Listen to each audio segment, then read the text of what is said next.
केंद्रीय सूचना एवं प्रसारण मंत्री अनुराग सिंह ठाकुर ने नई दिल्ली में भारत सरकार के वर्ष 2024 के कैलेंडर का विमोचन किया।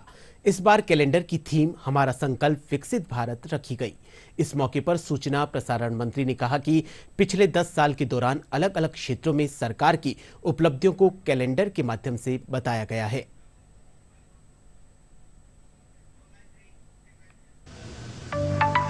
हमारा संकल्प विकसित भारत की थीम पर आधारित भारत सरकार के 2024 के कैलेंडर का शनिवार को नई दिल्ली में विमोचन किया गया।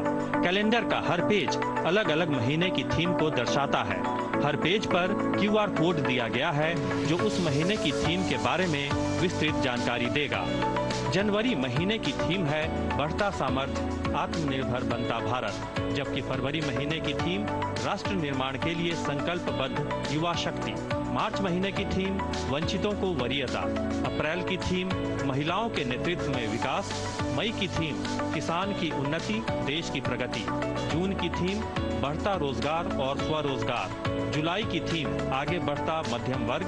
अगस्त की थीम तीसरी सबसे बड़ी अर्थव्यवस्था की ओर बढ़ता भारत। सितंबर की थीम इंफ्रास्ट्रक्चर का अभूतपूर्व विकास। अक्टूबर की थीम देश हो रहा आयुष्मान।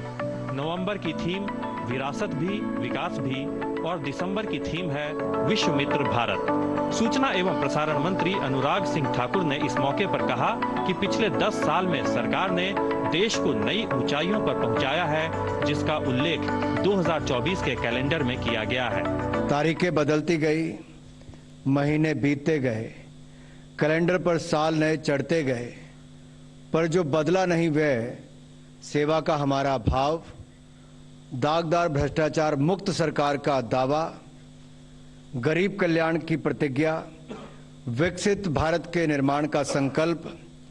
तभी तो देश आज एक स्वर में बोलता है, भरोसा बरकरार मोदी सरकार। भारत की जो 10 वर्ष की उपलब्धियां हैं, भारत का जो नेतृत्व है, जिसने भारत की साख, भारत का कद दुनिया में बढ़ाया है, वो मोदी जी के कारण है।